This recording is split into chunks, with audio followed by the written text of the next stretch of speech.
Hello, friends, and welcome to Program 8. There's a rather long abbreviation for this.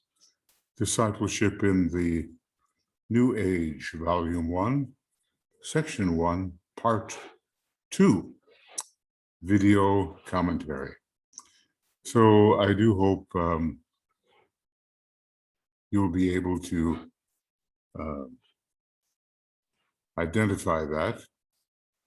I would write it all out, but frankly, I'm getting tired of writing out the whole title for what the abbreviation stands for. Anyway, we're working in Discipleship, Volume 1. It is Section 1, Talks to Disciples, and we reach the point where we're dealing with Part 2 in this Talks to Disciples. And it is a video commentary, and we're on page 12. And you know my new method, which I think spares me a bit, is to avoid a lot of color coding and word enlargement. But occasionally I will emphasize a particular phrase. In our segue,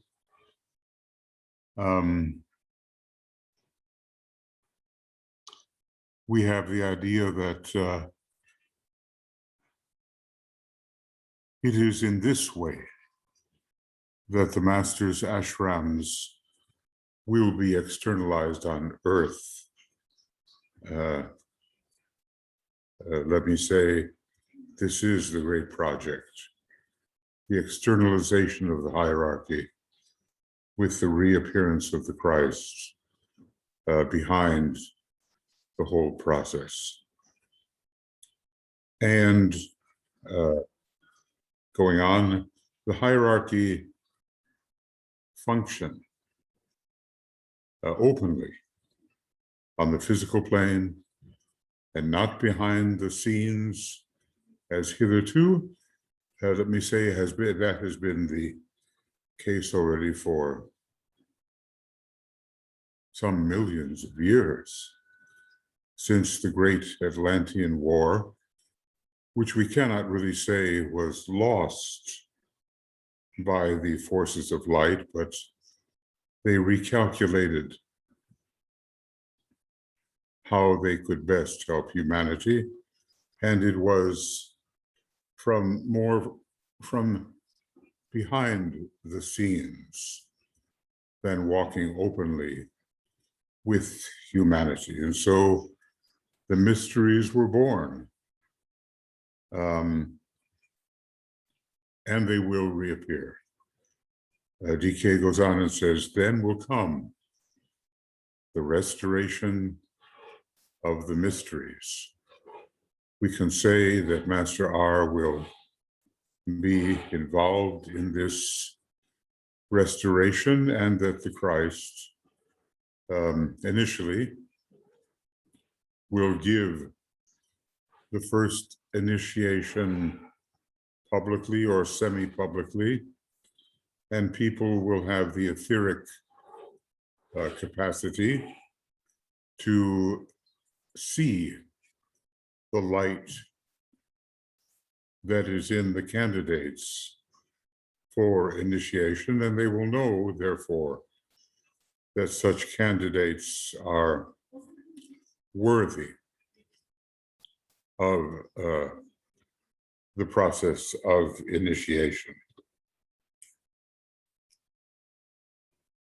It'll be quite a different world, and one that we can hardly anticipate, just the way medieval and maybe even Renaissance thinkers by and large could not anticipate the kind of civilization which we now have. So then we go on to program 8, and today being the 7th of July, and we're at the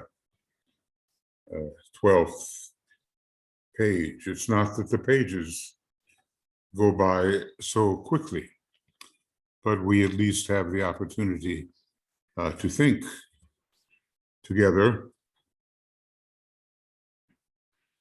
and to meditate a little bit, pausing for moments of reflection. I think perhaps that is the best way to read and is part of our attempt to follow the advice of Master DK, who says, read more carefully. Make sure you read carefully. I have a feeling that many people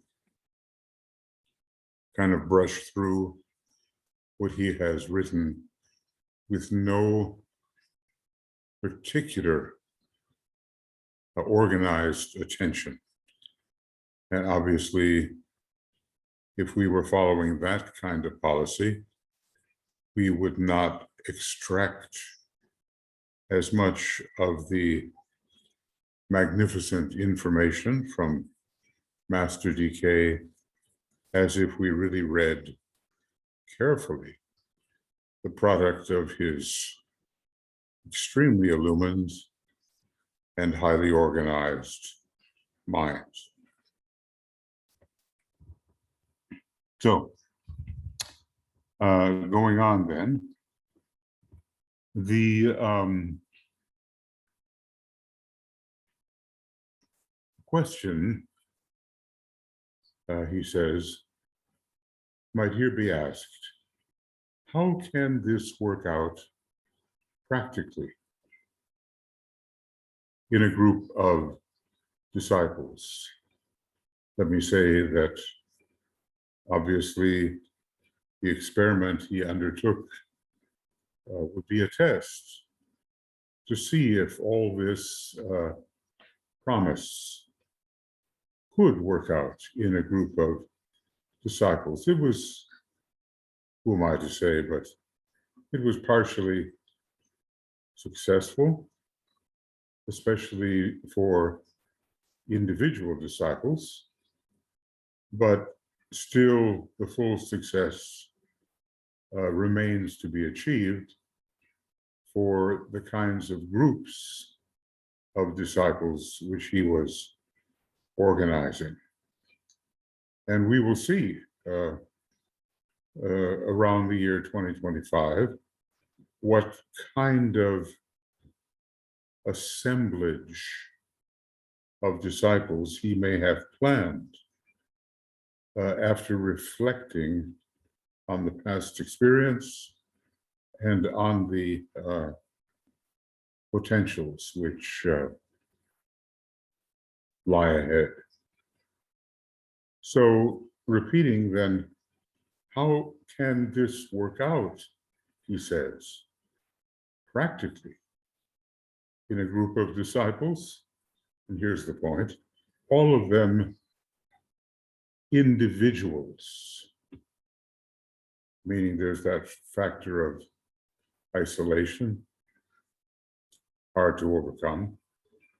But anyway, all of them individuals, but all sincerely anxious to cooperate and aid in this work. And it's a big question. And he says, let me try and give a clear reply.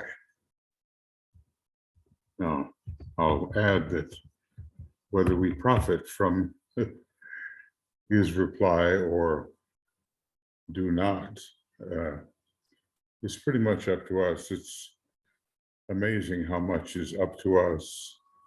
We are invited, let me say, to the esoteric banquet, but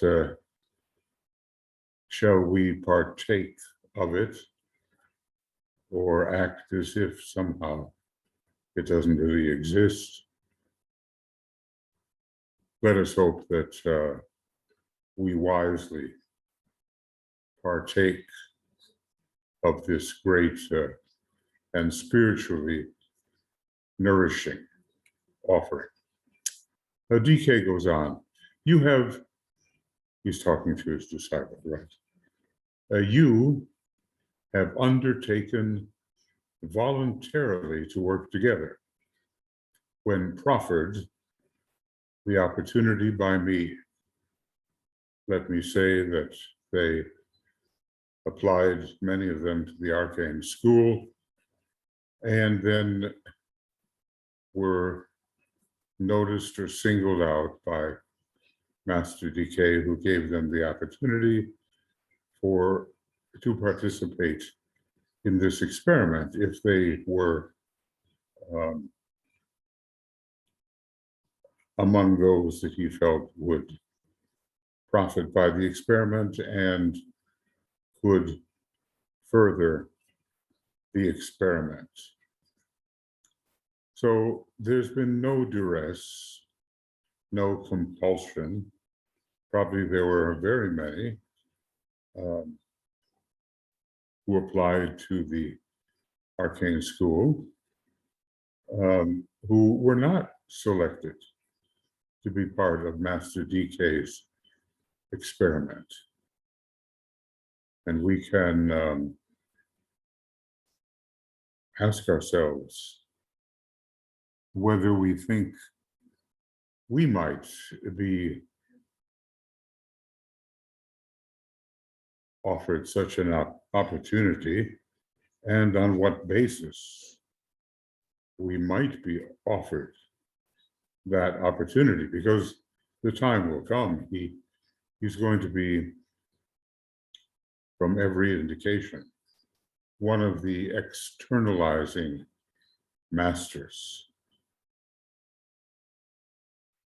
And the seed group experiment is not yet over. Maybe will it end in the year 2200, or will it then take on a new and more vital form? We just don't know, but we try to remain alert and cooperative. So Master DK goes on, you are aiming towards a group solidarity, which will be based upon the fact of your being souls. Let me say that this is not a solidarity based on the distinctiveness of an often rebellious and individualistic personality. There has to be some degree of soul identification, and that has to be experientially confirmed. And when we regard our group brothers and sisters, it should be more and more possible to do so from the angle of our own soul identification, which, of course, as I've said, is easily spoken, but not easily accomplished. So this group solidarity, have we ever really achieved it in our various groups, will be based on the fact of your being souls. DK goes on, this should eventually manifest itself subjectively and essentially in the form of a group telepathic intercommunication. Let me say, this has been attempted by some groups that have gotten hold of this material and said, well, let us try. And the result has been the proof that it isn't easy to do this. So it's this subjective manifestation that Master DK is always searching for, and a truly subjective attitude on our part. We're likely to think that if we are preoccupied with our emotions or our thoughts, that we are being subjective. It isn't so. Subjectivity is not going to begin until we have the experience of being the soul and relating to others as if they also were the soul. And one of the products of this will be the natural telepathy existing between people, especially people working under a particular purpose, will emerge. So repeating this, if we were souls and knew it, he says, this should eventually manifest itself subjectively and essentially in the form of a group telepathic intercommunication as group understanding also of each other's problems. May I add, without criticism, but true understanding and helpfulness. So, repeating here, it manifests as group understanding also of each other's problems and difficulties, and therefore as a group opportunity to aid and help one another. And let me say that he would fairly frequently advise that disciple X get in touch with disciple Y or Z, so to speak. He would put certain disciples in his group into a kind of correspondence with each other, because he knew that doing so would be helpful to them and helpful to the group. And when he does this, it's interesting to see, because sometimes he tells us why he does it. Maybe they share a certain problem, or maybe one has the antidote to the other. It's certainly of interest to know how such intercommunication can be helpful. So anyway, there is this group opportunity to act and help one another.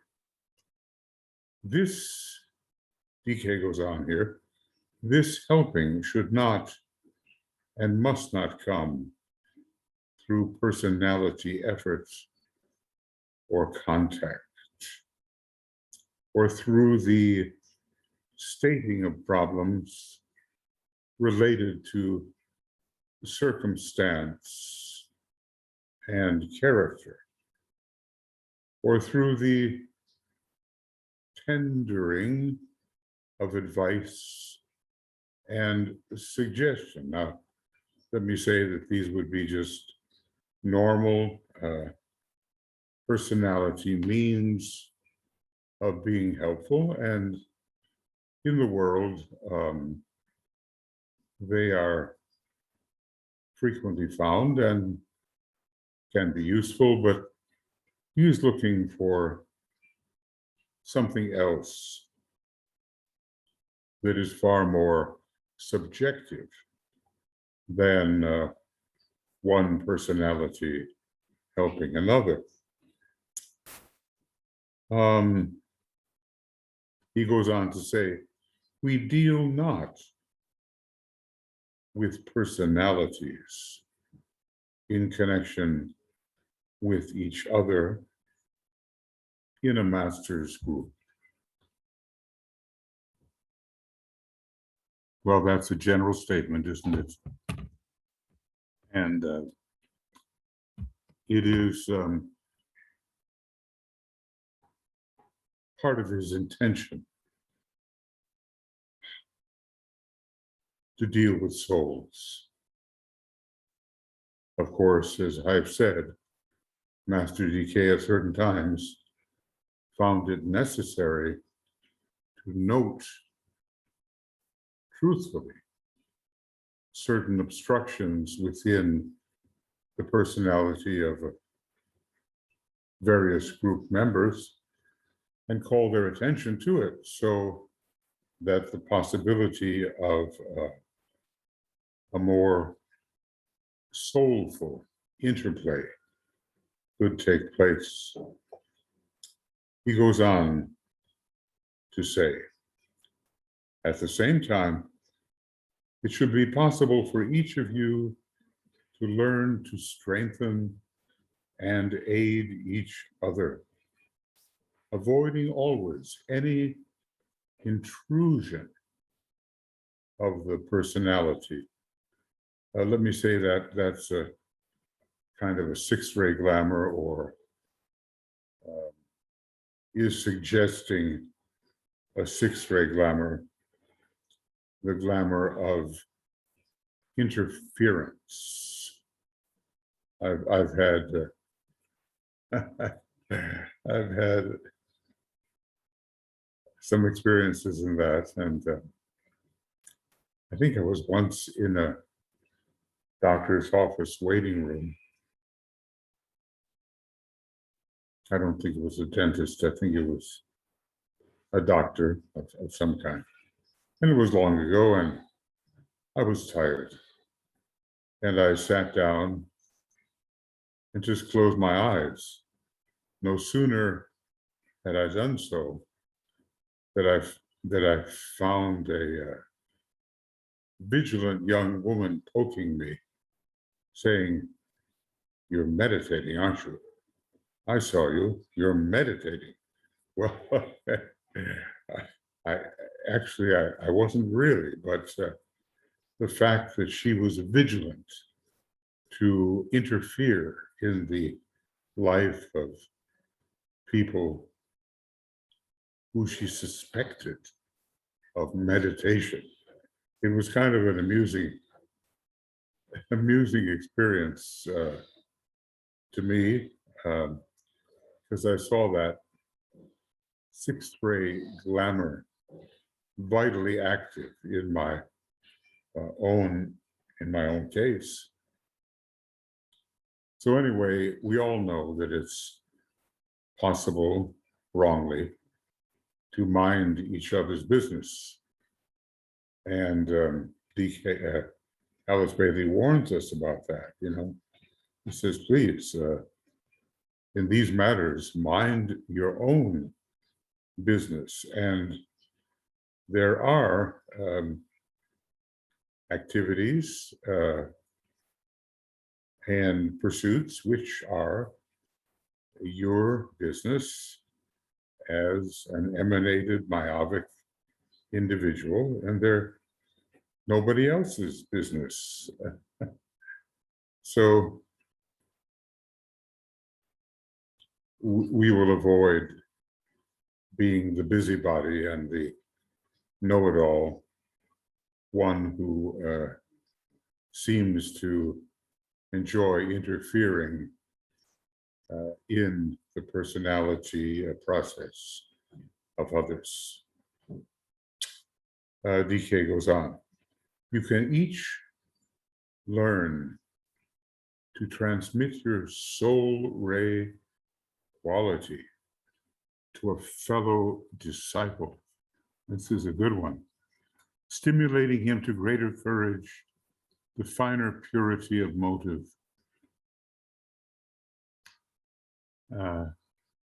Wait a second. Stimulating him to greater courage, to finer purity of motive and to deeper love, yet avoiding the vitalization of his personality. Vitalization of his personality characteristics. It is perhaps, let me say from our perspective, a fine art how to do that and not provoke reaction.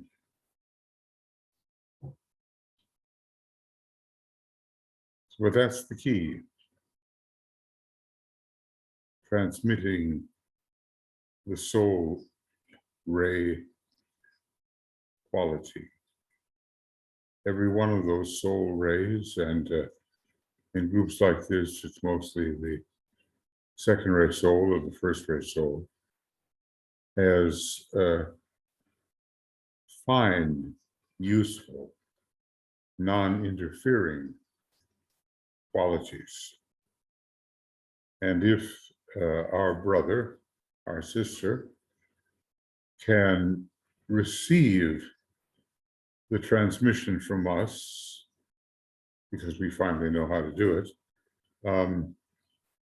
properly, then there may be this growth in courage. At one point, DK said, I could wish you were all more courageous. He did say that. And there could be this refinement of motive. Purification is a quality which comes out of Shambhala, as does destruction and organization, or as do destruction and organization, but it's a kind of a second ray quality coming out of Shambhala that can be part of our psychological tendencies, our spiritual tendencies, and to deeper love. That is always possible. And probably only if we experience it do we realize the advantage of it. So all these positive things can come out of the ability to transmit our soul ray quality, and yet the glamour of interference of sixth ray glamour. And there's so much generically about the personality that we can call related, or think of as related to the sixth ray. There's so much there that need not get out of hand. But for all our caution with words and so forth, the process of switching from personality identification to soul identification is natural, sequential, almost inevitable. In fact, I will say inevitable, but not easy. And DK goes on, you should learn always to think of each other as souls and not as limited human beings. Well, that's quite a statement.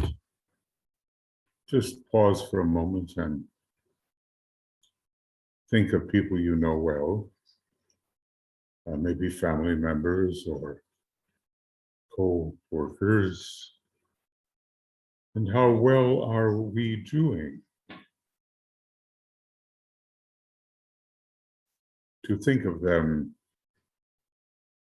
as souls rather than as limited human beings with limited personalities, which are perhaps mostly in rebellion against their higher soul directives.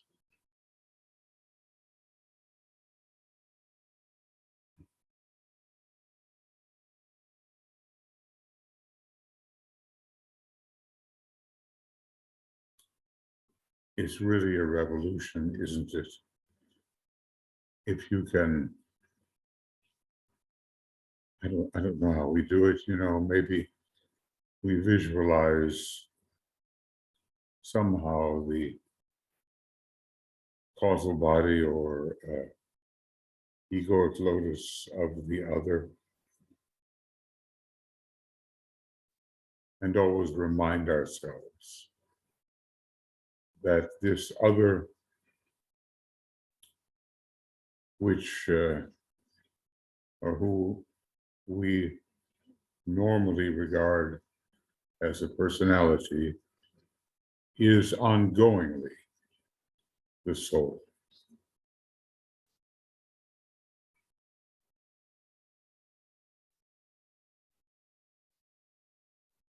Very, very subtle thing.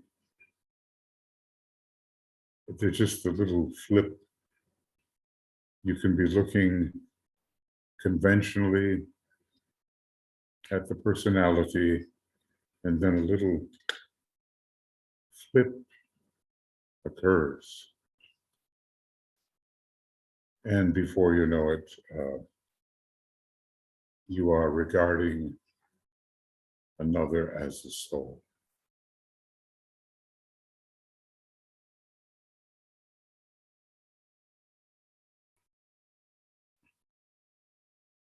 And these, of course, can be people with whom we have nothing in common, apparently, and who may hold personality opinions very different from our own, may actually be our enemies,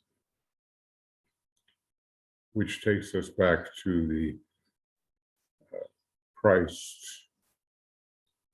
Christ-like advice to love your enemies,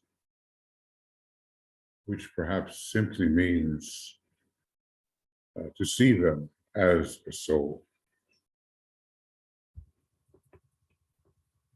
So practice that, practice seeing personalities as souls, and see if you can somehow contain the subtlety which allows you suddenly to flip your perception.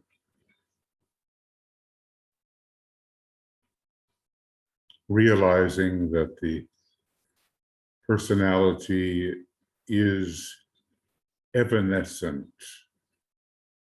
It just doesn't last forever, and it will be gone periodically, while the soul identity, though not immortal, will remain until that day when the fourth initiation strikes and both the conventional personality and the egoic lotus are destroyed. We always have a point of tension which represents our conception of our identity. And hopefully that point of tension will one day be, what shall I say, disencumbered. I guess there's such a word. The limitations of it will be overcome. And we will shed many false identifications, finding our true identity as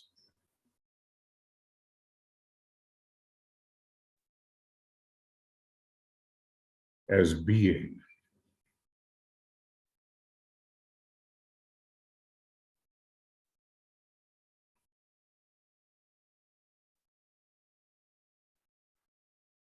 It would be a very different world if we went through it regarding each other as souls. So it is how we think of each other. And you can test yourself out to see how you think of others. And even if it just might take a verbal reminder when you regard another person. Remember, such a verbal reminder as, remember, this is a soul. And of course, in some of the higher stages of contemplation, we know this.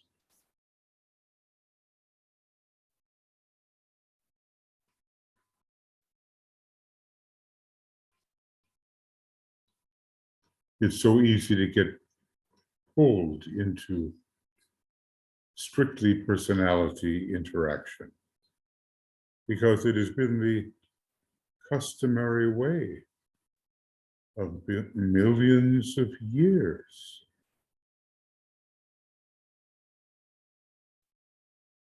But on the other side of habitual perception lies what I've been calling infuception. And it's not just identifying with being, it's identifying as being. And it's very close to what pure love actually is. So here we are on page 13. We began on page 12, making our customary, very deliberate progress. So DK says, we have therefore the following three objectives before us. Number one, group unity. And there's an ellipse, an extraction of some kind. But he's taken up this necessity. Group unity through thought. Groups are often held together, let me say, by shared thoughts, shared goals, shared purpose.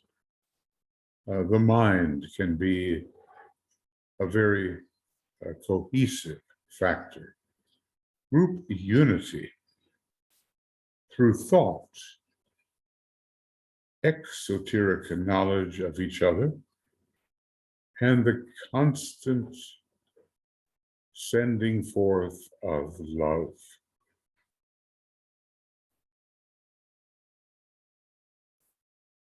Well, that's how we achieve group unity. Now, are we equal to that?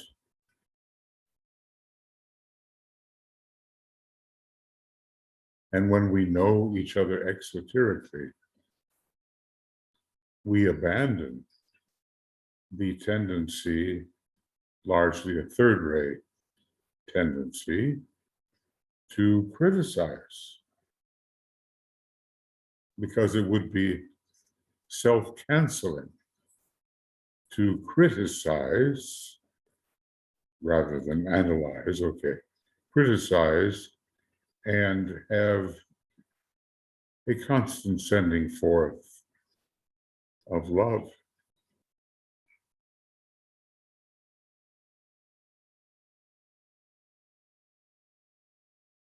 Yes, I would say that a kind of little mantric reminder is a good thing often. Something that we say to ourselves. I affirm that you are a soul, just as I am, and that contemplation reveals that our souls are one. So there's the objective of group unity. What else? A group meditation and another ellipse. As a group of contemplatives, thus rooting this group within the kingdom of the soul. I'll say that the roots extend in a way upward and are nourished from above. So DK says, thus rooting this group within the kingdom of the soul and strengthening all the individuals involved. Perhaps, let me say, we've noticed that groups fall apart when they do not, all of their members, that is, subject themselves to group meditation. And they cohere when they do subject themselves to group meditation. So we can conclude that group meditation strengthens the group, renders higher and higher states of contemplation more probable, and, shall we say, strengthens the individuals involved.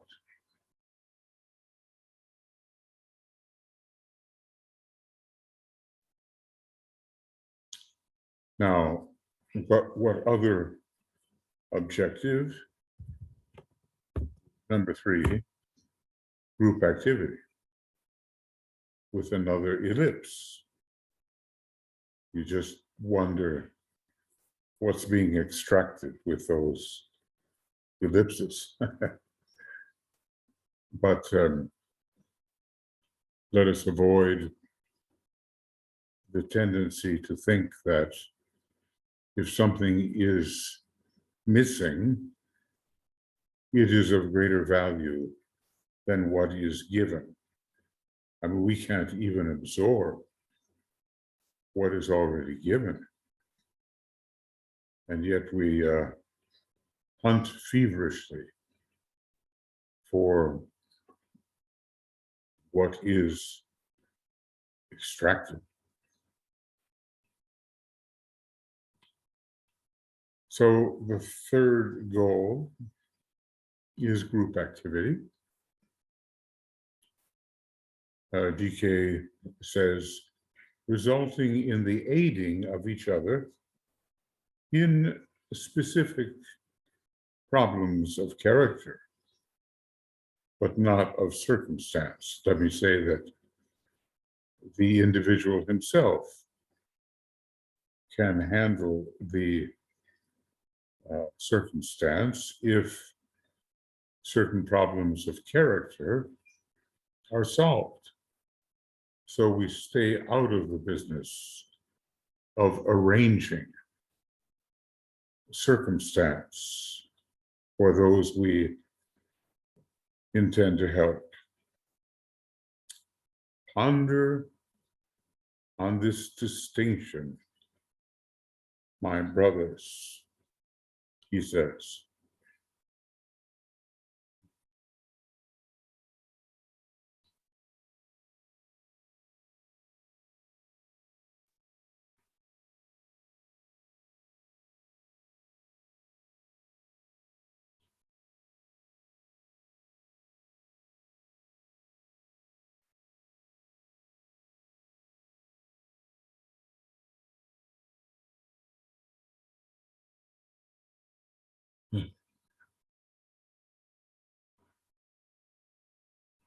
Well, I'll just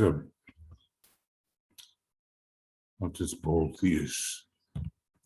3 goals: group unity, group meditation, group activity, and in a true group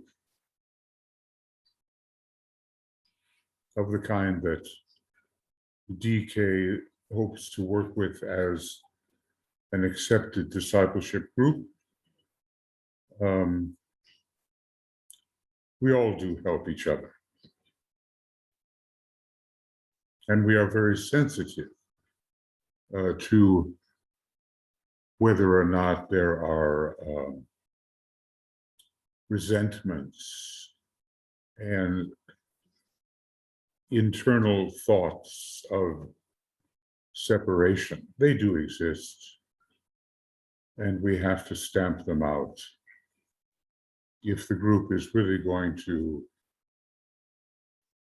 fulfill its possibility. And we certainly have to stamp out the tendency towards ambition, which is based upon lower egotism and the tendency to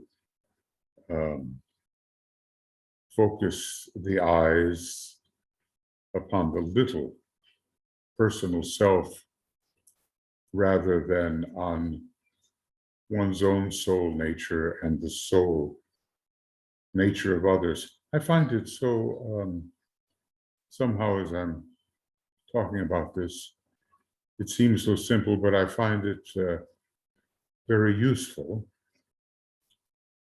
when dealing with people to think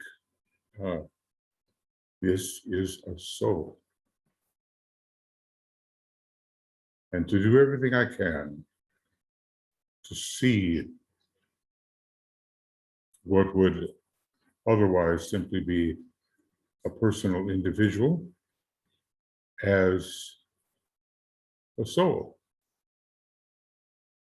It's a trigger, I think, that helps us flip our perception into true subjectivity.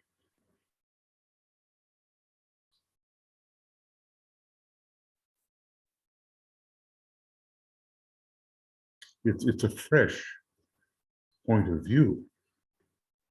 You know, when you get older, you may have realized you've related to someone for 50, 60, 70 years, who knows? And never thought this is a soul, but always found yourself fixated upon the personality characteristics, fixated upon the customary way of regarding others. So it will really be a fresh experience to remind ourselves, this is the soul. Now that can be very useful. Master DK goes on, he says, later, when the group is really established, I guess for some of these groups, that point was never reached. But this articulates his ideal. Later, when the group is really established, it should begin to function outwardly, and its life should begin to make its presence felt. Its life should begin to make its presence felt. What is the life of an individual, the life of a group? It comes in at a very high point of tension. Actually, it's in my view, a monadic radiation. Or maybe we could say its livingness should begin to make its presence felt, and it will become a very useful factor in the outer world, of benefit to many. I'm reminded that in the healing arts, DK tells us there will be group healing, and it won't just be group healing of an individual. It will be group healing of other groups. All of this is to come when the quality, the radiation, even, yes, the life of a group begins to pour forth externally. DK goes on, it should steadily tend to increase the spiritual potency of all groups with which the group members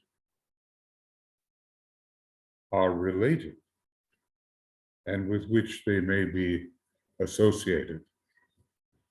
So what do we have? An ever more vital, radiatory, living, benevolent group with a kind of radiation that really helps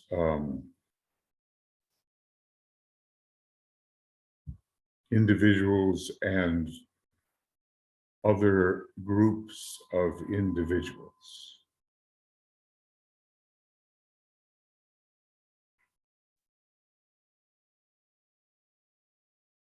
And we carry, let us say, a kind of representation of the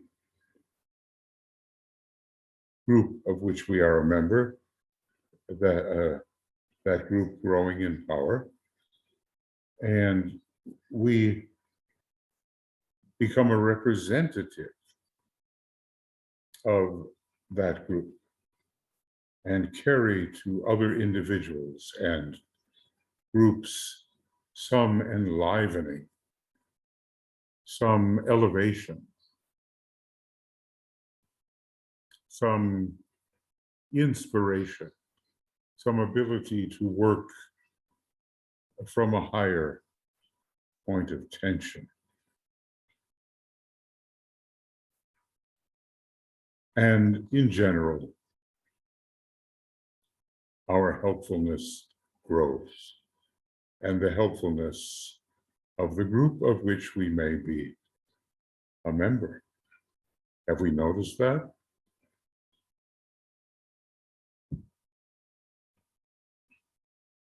Are we a member of any group that has experienced this augmentation of spiritual potency such that contact with other groups is really a blessing to those other groups?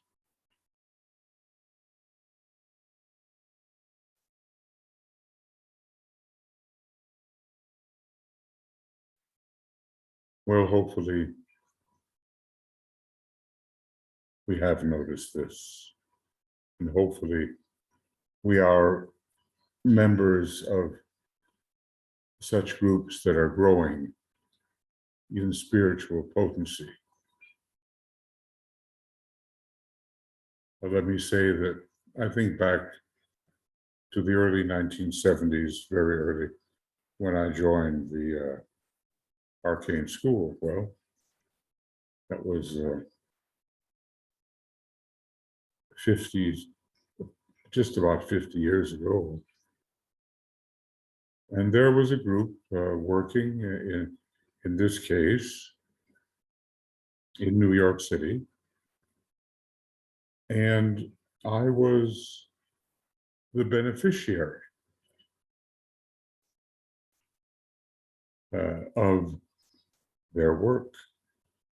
Their radiation reached me, and I gradually found myself being spiritually elevated. And I was able to carry that influence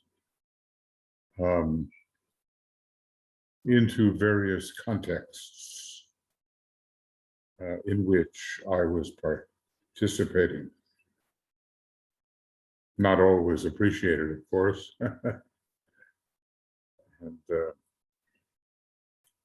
maybe there was a bit of that fanaticism that comes when you discover something new that really inspires you, and you just believe everybody else should be aware of it. But I benefited, definitely, from the headquarters group in New York. And then later, when in 1980, I guess,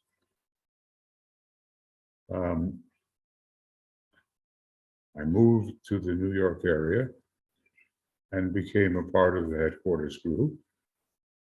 Well, there were frictions, yes, but definitely I benefited from being part of that group, and hopefully made my contribution, though I think I would do it better now. More than 40 years later. That's it, you know, sometimes we become what you might call sadder but wiser. We learn from our mistakes. I remember expressing my enthusiasm for coming to New York and working there, and one of the longer term members of the group thought that in my enthusiasm I was reflecting some kind of glamour. I think I said, well, who wouldn't come? And that was enough to trigger the response. Uh-oh, glamour alert. Yeah.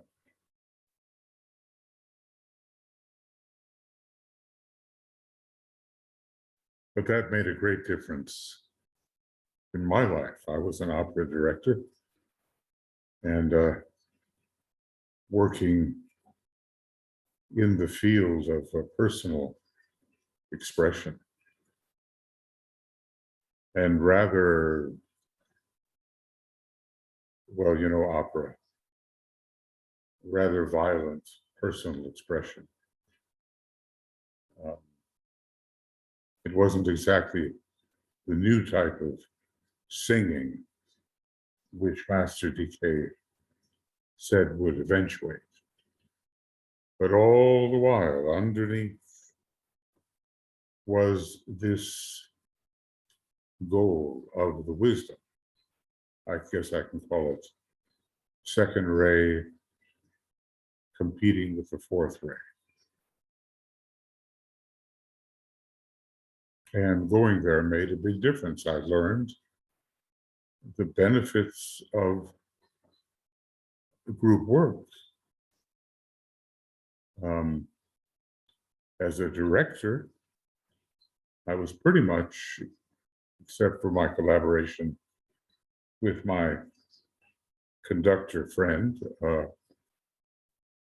pretty much a dictator of what went on the stage. But this group process was much different and beneficial.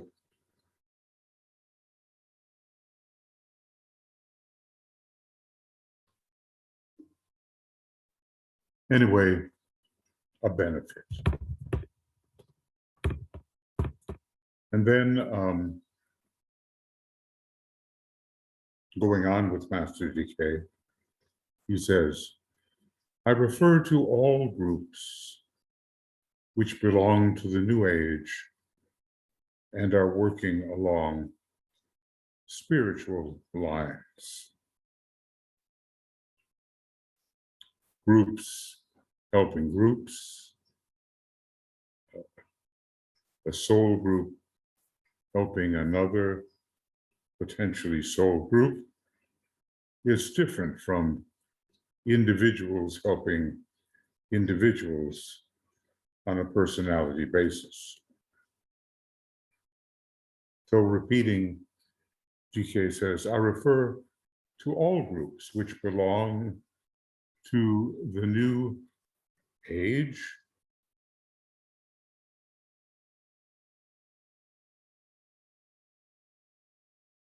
and are working along spiritual lines. The eventual effect, he says, will be along the line of healing the various ills of mankind.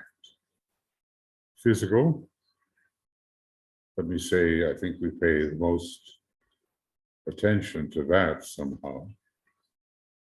But also, going on, he says, mental, psychological, and emotional.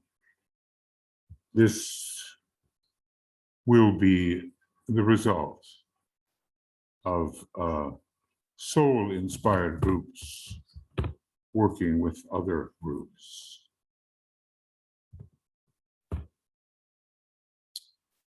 Well, friends, actually, I do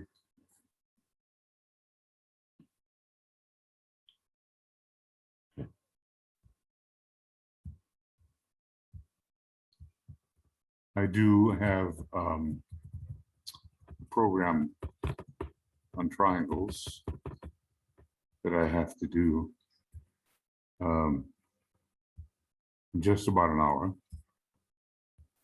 We've gotten as far as page 14. It's not so very far. But, or is it more like page 13? Let's just see. Beginning with page 12. So it's not very much in terms of pages. But at least we've thought through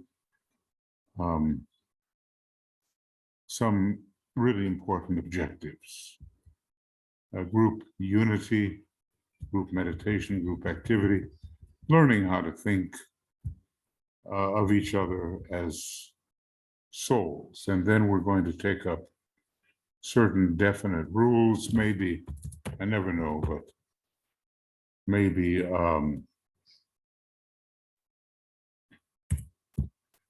I will be able to go on later. Depends on many things. And today is the 7th so far of July. And basically, we're looking at just a little transit from page 12 to page 13. And end of, let's see.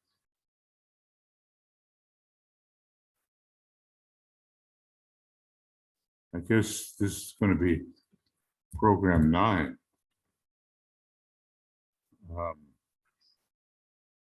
I think so.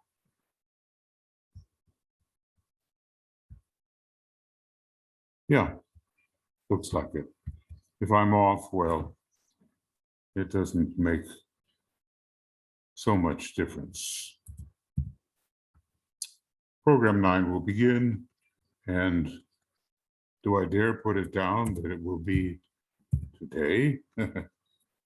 Anyway, it'll be beginning of a new section, Discipleship in the New Age, Volume 1, Section 1, continuing with Part 2, video commentary. And we are really on page 13. And some definite rules are coming up.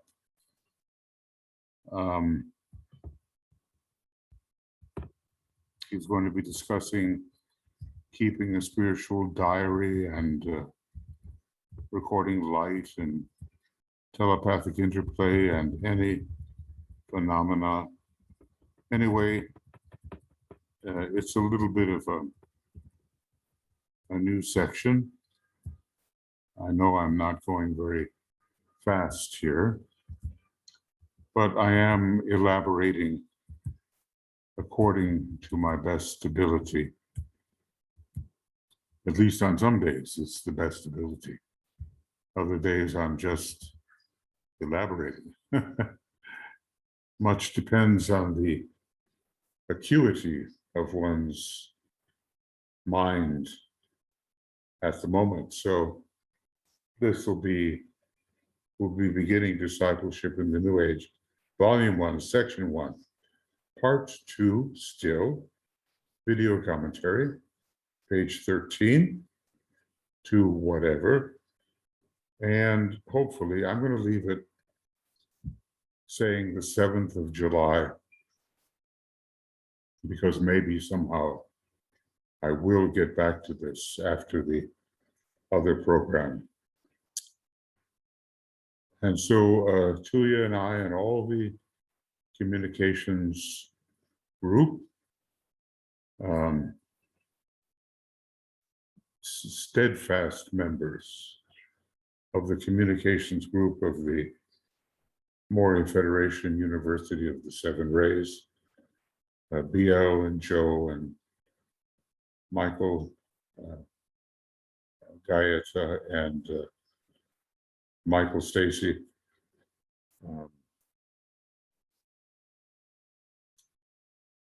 We are wishing you lots of love, many blessings, and the absorption of this great material from DK, and hopefully that the commentary upon it also brings its modicum of light.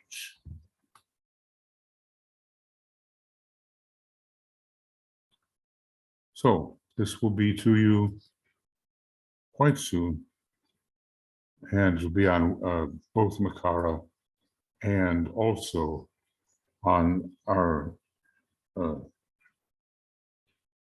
Moria Federation Esoteric Education website. We will be seeing you soon, and I do hope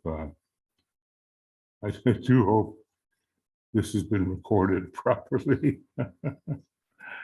We'll see you soon. Okay, bye-bye.